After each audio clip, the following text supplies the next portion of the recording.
What's up guys, this is Ronnie. Welcome back to tutorial 97 and today's topic will be how to create multiple nodes by reading CSV input, and we'll be going to use epoch procedure and Python. So in the last tutorial we have seen how to create multiple nodes using epoch procedure, and in that tutorial we have seen we are not going to do like looping or unwinding or any kind of iteration. It will be just only one line of code or probably only one procedure, epoch procedure, and it is going to create multiple nodes. And in this tutorial we'll be going to make it like more realistic, more kind of what do you say, like kind of the actual scenario. For example, when you are going to deal with large number of data, large number of data sets, you are going to like create or you are going to read from multiple sources, and after that your requirement is to segregate all the data in the kind of single CSV file, and from the single CSV file you want to create like multiple nodes. So in this tutorial we'll see how to create nodes by reading a single CSV file, and in that tutorial like by using this tutorial, with the help of this tutorial, with the reference to this tutorial, you can like think about something other use case. Like for example, you can go one step further, like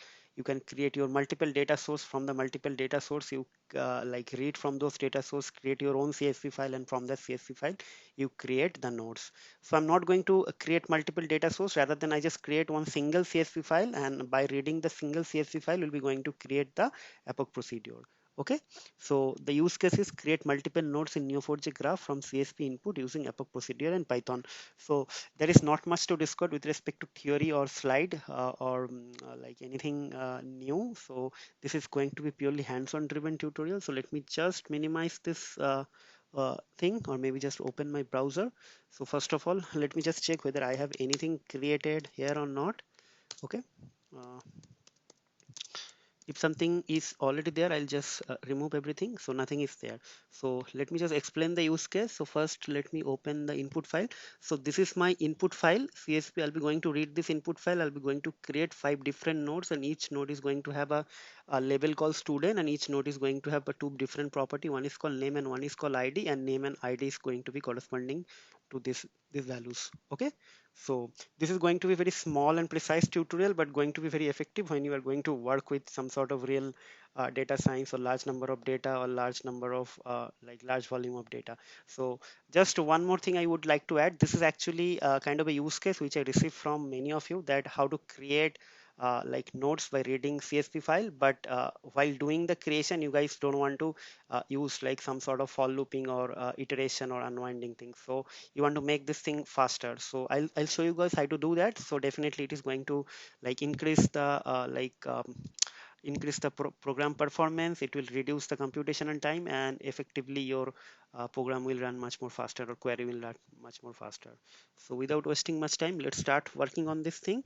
So first thing first, first I have to read from the CSV file. For that let me just import IO, and I also have to use import Neo4j driver. So from Neo4j uh, import graph database. Okay, so that is done. Now what I'll do, I'll just try to like create this thing. Driver equals to, it's going to be graph. Sorry, what happened? My caps lock is not working maybe.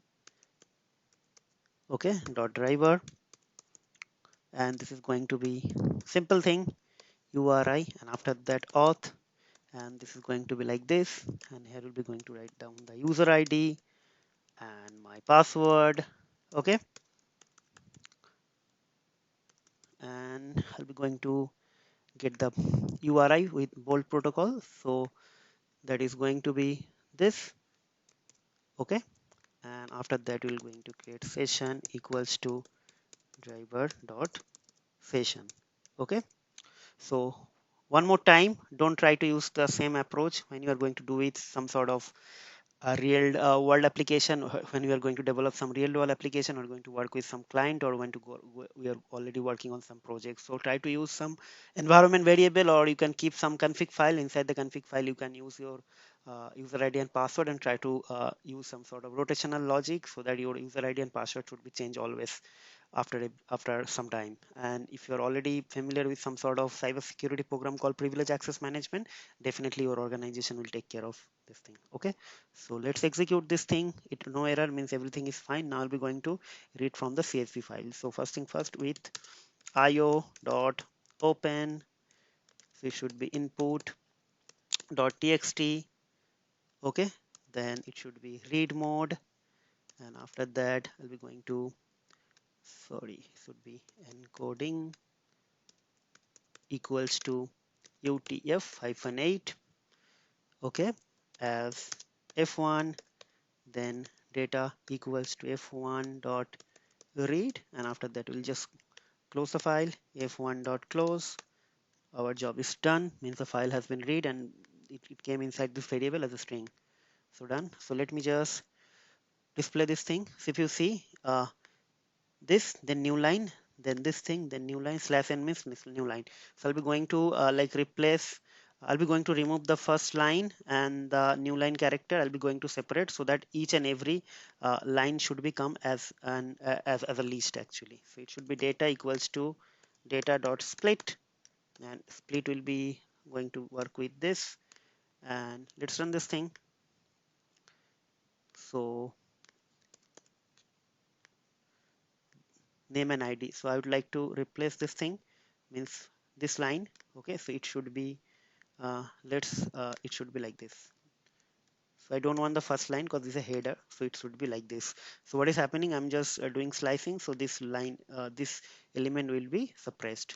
So I have to execute this thing again, now this thing again, and if I display this thing, so all is done. So now what I'll do, I'll be just going to create one blank list. Okay, and after that write for row in data for loop. Then what we'll do, dc dot append.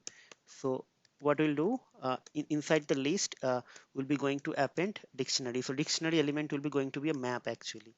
So it should be name is going to be, so name is going to be, so this is the first element. First element also will be split with comma, and after that like zero index element will be the name. So this will be row dot split, split will be comma, and after that 0, right? And after that id equals to row dot split, and this is again going to be split with comma and the first index element. First index element means the second element. That's it, done. So this is done. So, and after that I'll be just going to display this thing. See, I got a list, and every element inside a list is a map, and every map actually represents the nodes which is going to be created using our Cypher query. So first thing first, we'll be going to write the query now. So it is going to be call epoch dot create nodes, right? And after that it is going to be like label. So it's going to be one variable label, and it is again going to be one variable called map. So now next thing, x is going to be dollar, label will be replaced with this dollar. So label is going to be student, right? And now I'll be going to assign the value for this dollar map. Okay, so this is going to be, sorry, I just execute this thing, so that is why the error. So map is going to be this one, DC. Okay, so let's execute this thing, done. So I'll be going to execute the code now. Session dot run, this should be q1 and x. So before I execute this thing, let me just re-verify everything, that there is no node available. So everything is fine. So if I execute this thing, I'll get a response with the result object, something like that. And after that, I will execute this thing. So we'll see all the nodes created. Okay. So it should create 5 nodes. Okay. So let's execute this thing. So see, I got a result set. Okay. And after that, let me just execute this thing. See, I got 5. The Rahul. See, I got Ronnie. I got Nancy. I got Kiara. I got Kevin. So see, for example, Kevin has ID is 7. Name is Kevin. So let's re-verify. Kevin has ID 7 and name is definitely Kevin. For example, for Ronnie is ID is 3. ID is 4 actually. Sorry, ID is 4. See, id equals to 4. Let's check this thing for Ronnie. Id is equals to 4.